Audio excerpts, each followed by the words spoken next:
जी देखें, इस वक्त ये डी चौक के करीब के मनाज़िर मैं आपको दिखा रहा हूँ, जहाँ पे तहरीक इंसाफ के जो तमाम काफिले हैं वो यहाँ पे पहुंच चुके हैं। पुलिस की शेलिंग का मुजाहरा करते हुए तमाम जो कारकुन हैं, ये आप देख रहे हैं, खैबर पख्तूनख्वा से आने वाली तमाम जो रैलियां हैं, तमाम कारकुन हैं वो इस वक्त पहुंच चुके हैं।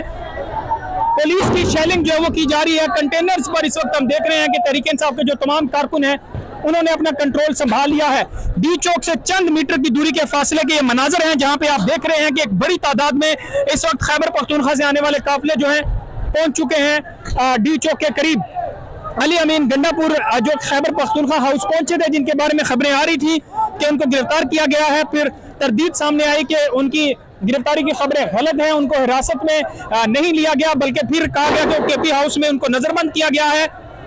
अब आप देख रहे हैं कि यहाँ पे तमाम जो गाड़ियां थी, तमाम जो खवातीन हैं, बच्चे हैं, पुलिस के इस मज़ामत का सामना करते हुए बड़ी तादाद में जो कारकुन हैं केपी से आने वाले काफिले जो हैं वो यहाँ पे पहुंच चुके हैं और अब यहाँ पे शेलिंग भी शुरू हो चुकी है। हालात काफी ज्यादा कशीदा है। तमाम गाड़ियों में पूरा जिन्ना एवेन्यू जो डी चौक से चंद मीटर के फासले पर है, यहाँ पे इस वक्त तहरीक इंसाफ के कारकुनान का कंट्रोल है।